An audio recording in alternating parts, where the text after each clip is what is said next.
When we hold on to grievance and pain from the past, we keep ourselves from being able to really move into our fullest expression of self. We need to practice forgiveness from the soul recovery perspective, dissipating the energy and releasing the past for good. If you're interested in this profound transformation, I invite you to join me in Colorado the weekend of June 8th and 9th to have an incredible experience with others on this same soul recovery journey. 2 full days of immersion in the soul recovery process where you will indeed leave transformed. You will be able to truly let go of these old pains and step into a new way of being. Check out the show notes for a coupon code and how to register. Today's episode is around the 3 A's: awareness, acceptance, action. These are empowering tools. And in a previous episode, we talked about the 3 C's. We didn't cause it. We can't control it. We can't cure it. That's about letting go. And here we are now in our soul recovery journey, learning how we personally can show up. What is the work that we need to do within ourselves to have a happy, healthy life following a spiritual path? And these 3 tools are profound ways to move through anything. Enjoy the episode. Welcome to the Recover Your Soul podcast, a spiritual path to a happy and healthy life. My name is Reverend Rachel Harrison. I started Recover Your Soul after having profound changes in my life from my recovery of alcoholism, codependency, and control addiction. I was guided to share the tools and principles of spirituality and soul recovery to help others transform their lives as mine was transformed. For us to overcome external circumstances, we need to turn the attention to ourselves, focusing on our inner change and healing. Positive results in our lives will follow. Welcome to the Recovery Soul podcast. I'm Rev Rachel. And if you're here for the first time, or maybe you just heard a couple episodes and you're trying to see if this podcast, this community fits with you, welcome. I hope it does. I hope that my stories resonate with you and inspire you of your life. Maybe there's some things that are in common. That's what I hear. And through that, we're learning how to use soul recovery. We're learning to turn the attention to ourselves and to find inner peace and happiness regardless of what's happening around us in our lives.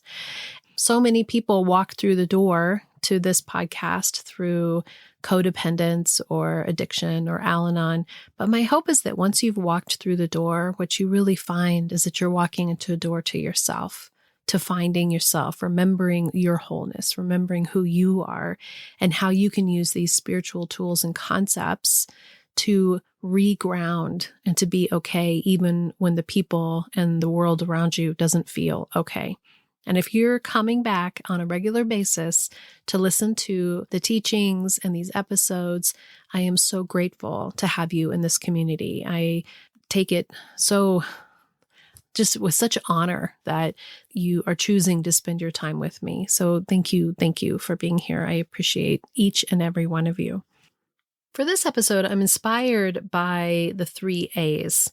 And this came because in an earlier episode, I did the 3 C's of Al-Anon, which is I didn't cause it, I can't control it, and I can't cure it. And that's one of the most popular episodes of any of the episodes I've done, along with detachment.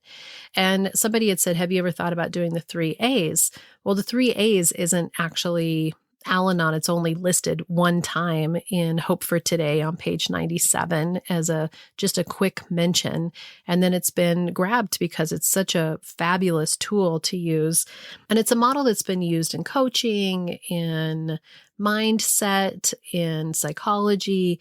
The AAM model, awareness, acceptance, action model, also known as universal growth principle.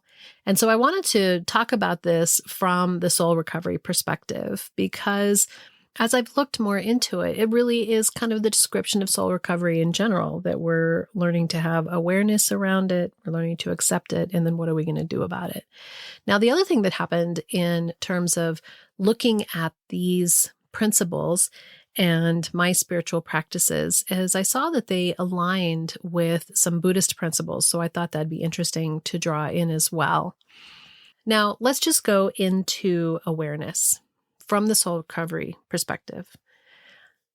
when we're in the middle of it, when you are totally in the thick of it, and sometimes I've described it as the being in a sandstorm, right? That you can't see anything around you. You are just swirling and you can barely see right in front of you. You have no idea what is just right outside.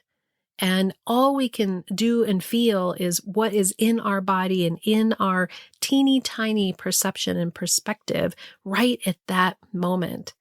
And what we often are dealing with is old patterns, old ways of being that is surrounded by our pain, our way of dealing with things from our woundedness or from our defensive posturing. We're in it. And so we don't have awareness. We're in the midst of the storm. And the first step in growth and spirituality and getting out of anything is to be aware of it. In Buddhist practice, it's called mindfulness. And I heard a lecture around the concept of mindfulness in the context that it's interesting because it can be elusive to what that means, because in Buddhism, what we're learning is we're learning to not be attached. And I'm not teaching Buddhism. I'm reflecting from Buddhism as one of many spiritual tools that is important to me in my life. But when we look at the suffering that we feel when we are attached, when we're grasping to things being a certain way or being fixed or rigid, this concept of mindfulness is not about having any attachment. It's just seeing it. This is the same as awareness, which is to work on this place where we're letting go of judgment. We're not trying to say this is good, this is bad, this is right, this is wrong. We're just saying, can I actually see it for what it is? Can I have awareness of the truth of what it is in perspective that is not clouded by all of my ways of feeling or being upset about or having expectations? Can I just see it for what it is? Can I have awareness around it? And the first step in this is also around letting go of denial. Because when we're in denial, that's a cover for our pain. We're denying that something actually exists. Oh, they're not that bad. It's not that bad. This situation isn't that bad. I know that he yells at me and says these kinds of things to me, but it's not that bad. When we step into mindfulness and awareness, what we're starting to say is, can you see it? Can you recognize not only how people are treating you and what the outside world actually is, but can you see yourself, your piece in it? Can you begin to have awareness of how you're showing up? What is your part? Are there places of yourself that you don't want to look at, that you don't want to admit to, that you don't want to see, that you don't want to be willing to recognize? That's awareness. So again, we're not judging. You're just saying, okay, I can actually see that the way that I show up in this situation isn't beneficial to anyone. It isn't helpful to anyone. I know in my life, you know my story if you've been listening to this podcast, is that I couldn't really see that my bossiness or my know-it-allness or the fact that I always had to have an opinion, that was hurting the people around me, that it wasn't benefiting the situations around me. And so the first step I had to have was to be aware those existed, to be aware that my behaviors were actually part of the dysfunction. I spent so much of all those years where I was so dissatisfied and unhappy, pointing the finger outward and saying, you are the problem. You do this. I don't like this about you. I don't like this about this situation. I want this to be different. Well, the awareness that came to it was, I am part of that. I'm participating in this cycle, to really be aware that some of the behaviors that I saw Rich having around his upset with Alex, I was doing the exact same behavior in my upset with Rich, like literally the exact same behavior. And until I could see it, I couldn't do anything about it. You need to see it first. You need to be aware of it. And the mindfulness in Buddhism is just being present with what is in this moment and not getting too caught outside too far. Can you just be right here? Can you have the awareness of this moment without a whole bunch of past and future attached to it? If you're ready for soul recovery, as a spiritual coach, I can support your healing to help make real changes that will bring you a life of peace, happiness, connection, and abundance. You can also work in smaller groups by taking a deep dive in a Zoom workshop or with me in person at a retreat or an event. Join others on the soul recovery path once a month for the free Zoom support group or daily on the private Facebook page. Visit the website recoveryoursoul.net to book coaching sessions with me or find all the information you need about soul recovery, dates that are coming up, and how to register for those groups and workshops. To support the podcast and the community, check the links in the show notes to make a small monthly donation or a one-time donation of your choice that will make a huge impact to support this community and the soul recovery mission. Together, we can do the work that will recover your soul. The next is acceptance. And acceptance, again, I've talked about so many times in soul recovery, is a part where you don't have to like it, but you see it. And it's interesting, when I was doing this research on this podcast, it came into the 7 factors of awakening from Buddhism. And I am always so interested. I'm like, oh, what are the 7 factors? Because I didn't know what they were before I went and looked at them.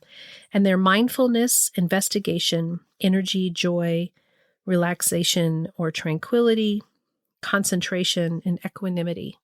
The first 3 of these, mindfulness, investigation, and energy, are awareness, acceptance, and action. They actually are the same 3. So it's fascinating that awareness is mindfulness, and then acceptance is investigation. So in acceptance, what we're doing is we're being willing to see it, to see what the nature of the reality is.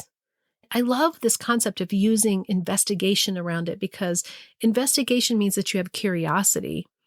It means that you wonder what is happening here, not processing from I need to know why or how this happened so that I can make something change. But if we can see it, then we can start to have curiosity around it. And this investigation allows us to accept it for whatever it is.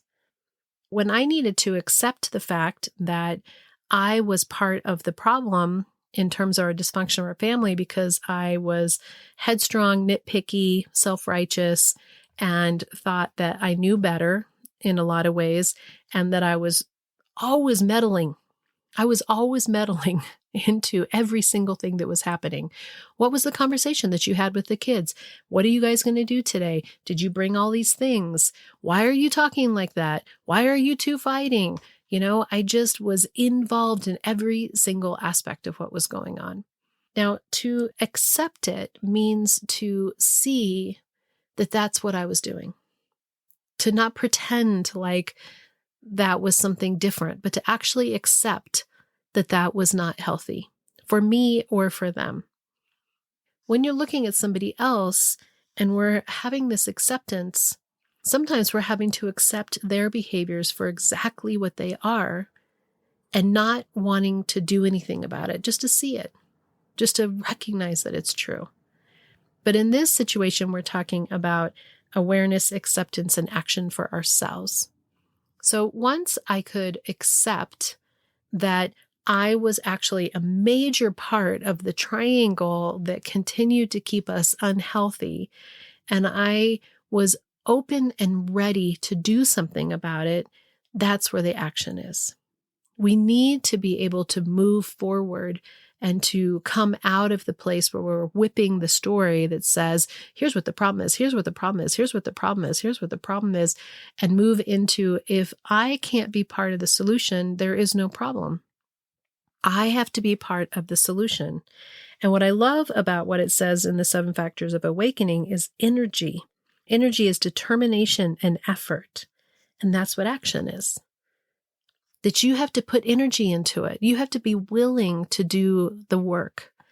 Now, in soul recovery, what we're learning is that we were putting a whole bunch of energy into fixing and doing for somebody else. That the energy, the action was, man, if you could get better, if Rich could get better, if the kids could get better, if somebody could do something different, then this would all be better. So the action was around making somebody else have the action.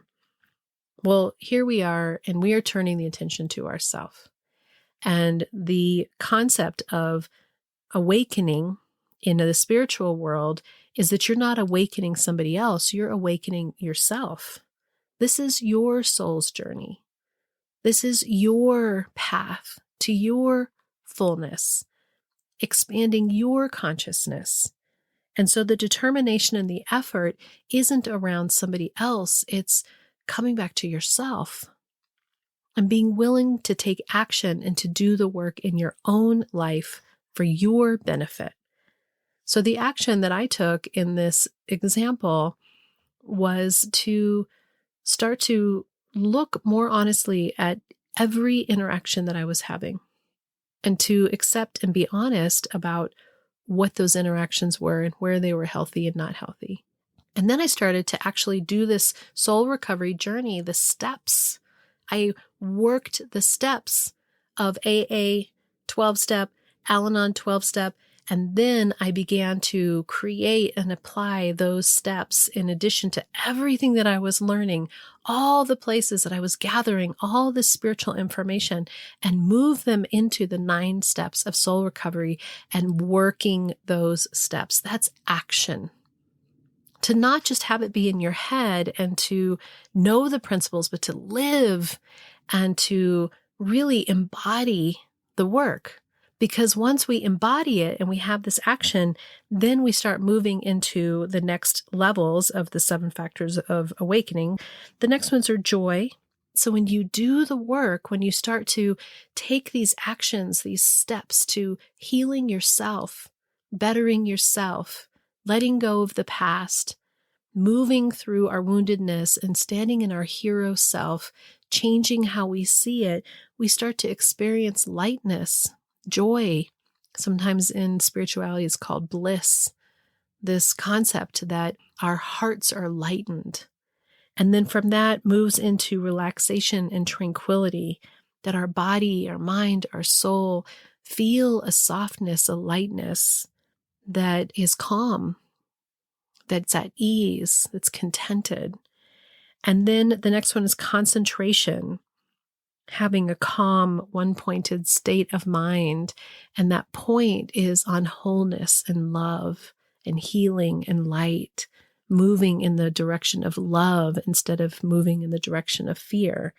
That we're concentrating on what brings us to our best self, only what brings us to our best self, leaving behind the suffering, leaving behind the grievance, leaving behind guilt, leaving behind this part that says you're to blame or has judgment.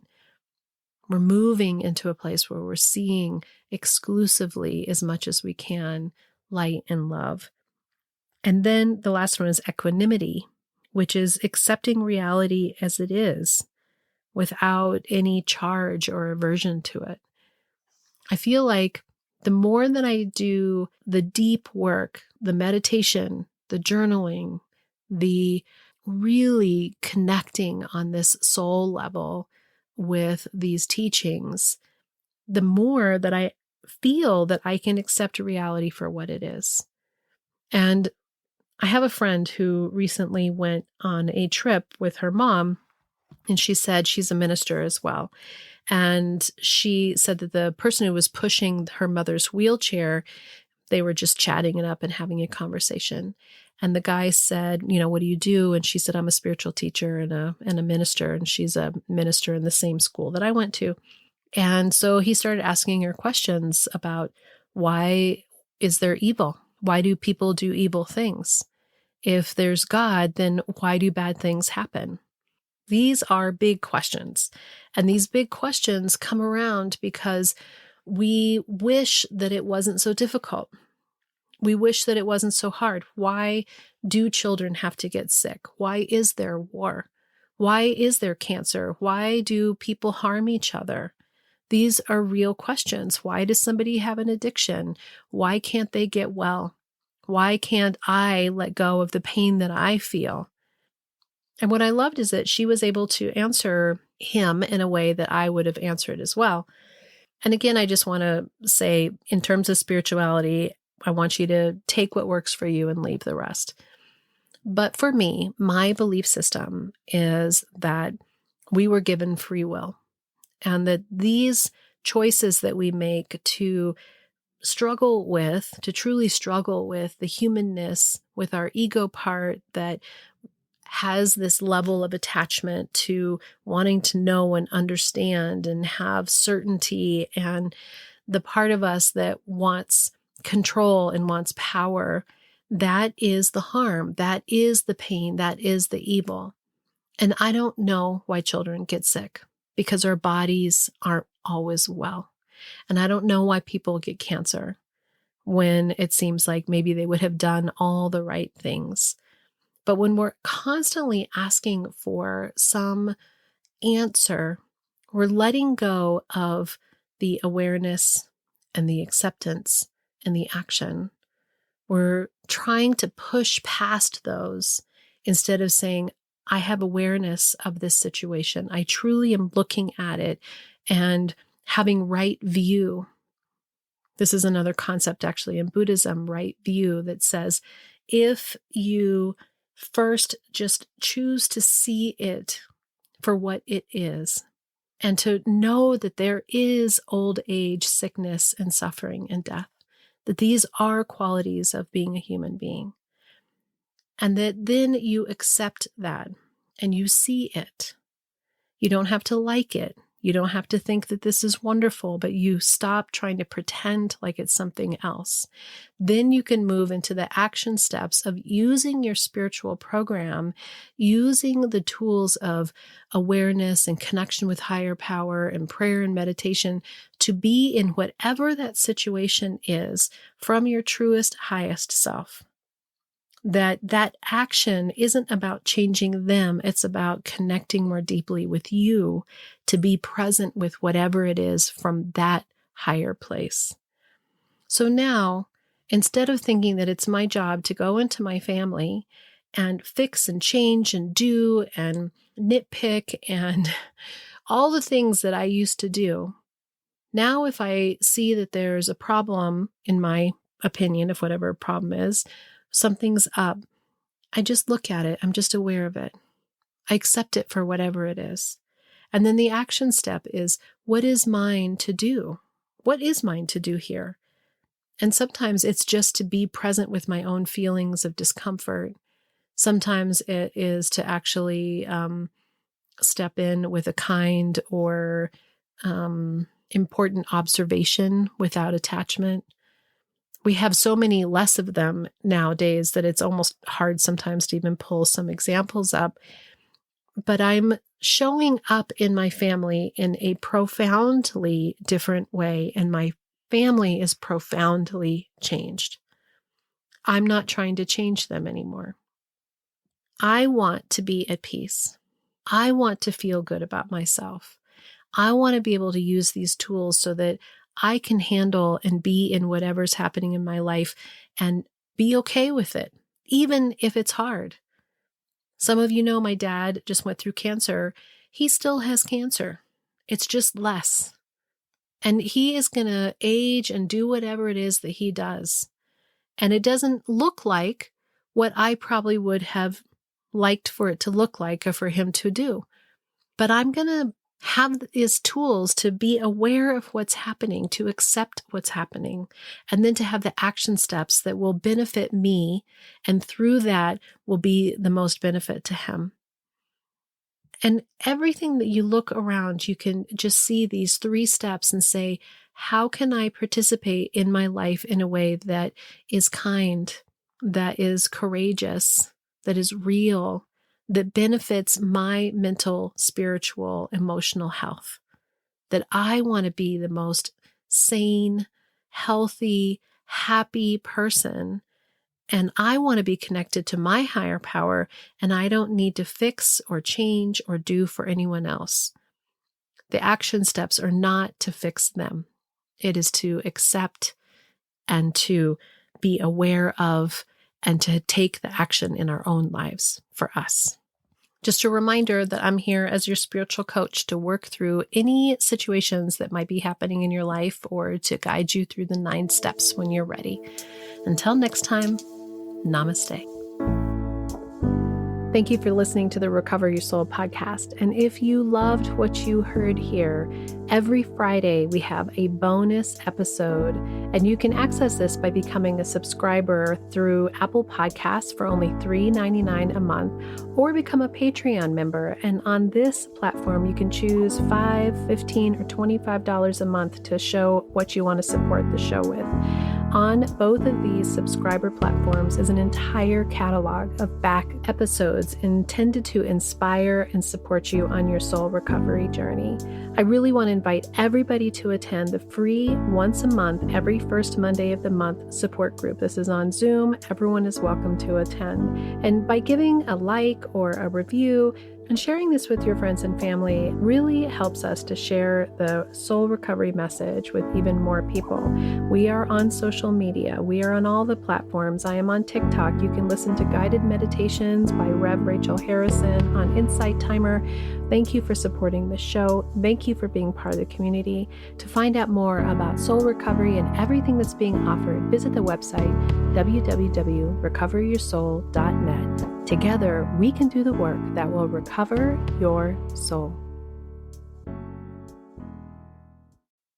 The Recover Your Soul podcast and its content is for educational purposes only and is not allied or representative of any organizations or religions. It's based on the opinions and experience of Reverend Rachel Harrison. Recover Your Soul claims no responsibility to any persons or entity for any liability, loss, damage, or cause alleged to be caused directly or indirectly as a result of its use. Applications or interpretations of the information represented herein. Take what you need and leave the rest.